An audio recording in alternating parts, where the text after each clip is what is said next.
Good morning, everyone. Thanks for joining us for North Dakota Today. We made it to Tuesday. I'm Lisa Vidot here with Chris Berg. The big news.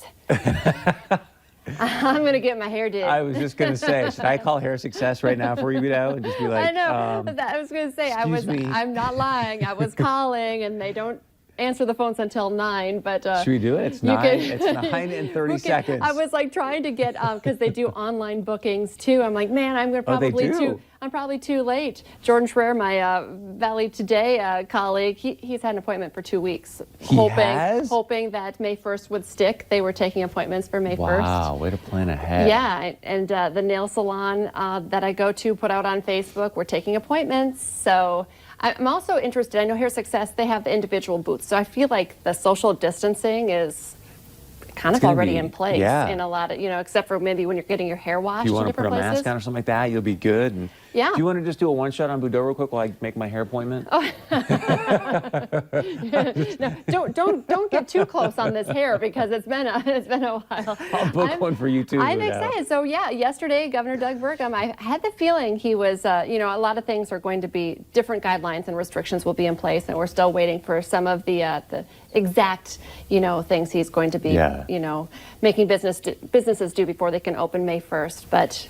Hopefully everything stays, for numbers, coronavirus. And I know it's not required to open, and you're not required to go out and eat at a restaurant or get your hair done. But it's going to be interesting going out to that first restaurant. Like, are they going to do the social distancing thing with the tables? Are people going to kind of be, wearing masks? It's just going to be different. I haven't heard anything. Another one that we were talking about and struggling a lot with are gyms being open. And I know I heard from Cycle Bar that they have taken some of the bikes out of the stadium so that they won't be so close. And so it'll be limited numbers in places. We just had Courts Plus on the other day, and they said they've been working very hard to make some different changes there. So I'm curious. I haven't heard anything, I just haven't researched it yet for Family Wellness, what they're doing. But I know gyms are a big one for a lot of people, hair salons, nail salons, and restaurants. Isn't it funny? I mean, things you just so took for granted, like just getting up, going to the gym, hitting the restaurant, and it shut down. I think Governor Burgum addressed this yesterday, the amount of people that just rely on those things, which we all do, but how it just throws such a wrench in your life and day. Right. I have been doing my part, still doing curbside pickup for food. I see the people at Brick House, my favorite hangout, my Cheers bar of West Fargo, and I see my waiters and my bar. I'm like, I miss you guys. I'll take my nachos to go, but I still miss you guys. So I'm ready for just to kind of go out and have that social. Do you have an ongoing tab there? They just bill you at the end of the month or what? You know what? There are certain people when I walk in, they just bring my drink. Some of them pretend like I need a menu, but they know that I don't. So no running tab, but I know what I want, and most of them are like, Lisa's back. I'm sure I'm not the only regular there, but I do love that place. Nice, yeah. So I want to go sit at a high top and just kind of escape from reality a little bit. Exactly. And movie theaters are opening back up too, right? Yeah, well, they're so you can go escape from reality there, and it's going to be nice. And you know what?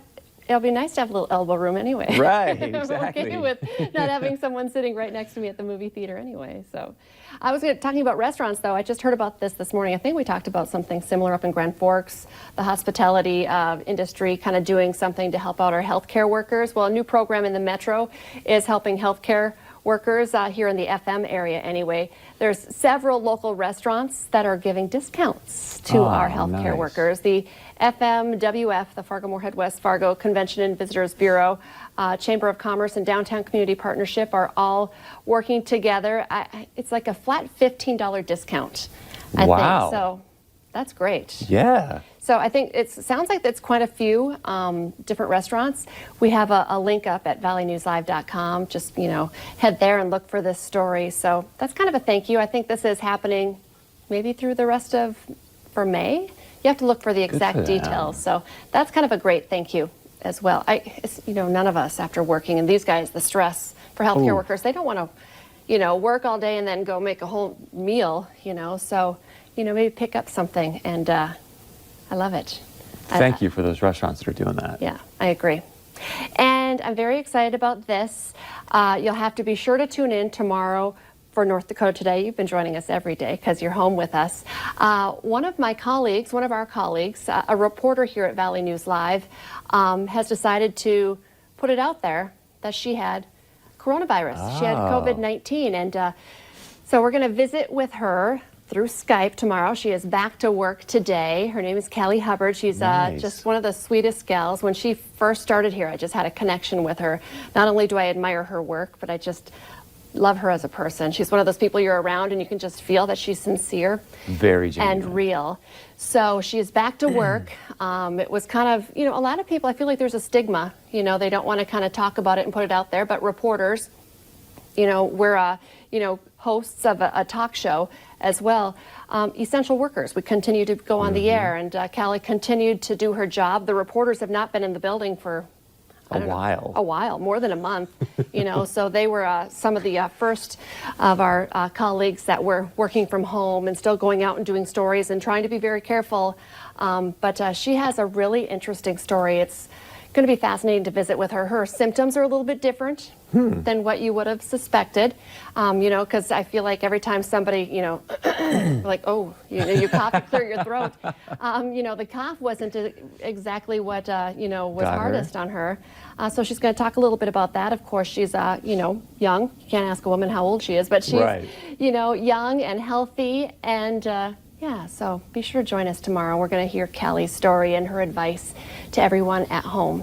And talking about recovering, and I have a story today that's just going to melt your heart. A Prior Lake, Minnesota family has a lot to celebrate. Their youngest daughter, for the last 2 years, has been battling cancer. She's finally done with chemo, and they marked the occasion. Of course, birthdays, we talk about this, graduations, everything is different. They marked this occasion in a unique way. Boyd Hoopert has our story. At 3 years old, Mabel Franks is sprinting toward her future. Done with cancer. Finally. She was diagnosed on February 20th of 2018. Acute lymphoblastic leukemia. Mabel, come on over. Mabel on chemo for 2/3 of her life. Tonight she will take her last chemo pill, yeah. That is worth celebrating. Hurry up, there's a fire truck coming. That's for you. Mabel and her parents, Michael and Meg, were not to be deprived of a party on account of COVID-19. We're so lucky to have such a strong little warrior. Joan Franks, Mabel's grandmother, made sure of it. They were going to have the biggest party in the history of the world. And with her immune system being so low, they just couldn't risk it. But Mabel, it turns out, travels in the right circles. Look at this. This is crazy. On short notice, family and friends rolled in by the dozens. Not the party for which they had planned, but one they will never forget. I'm just really grateful, and we've had an amazing support system, as you can see. I'm just very emotional.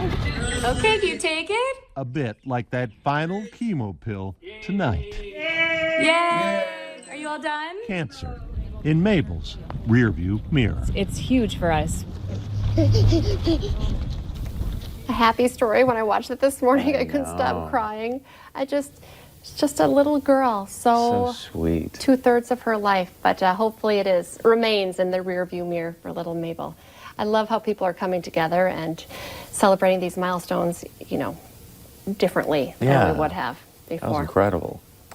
Stay with us. Coming up next here on North Dakota Today, an event held to help those who are struggling with addiction while also enjoying Lakes Country. We'll explain.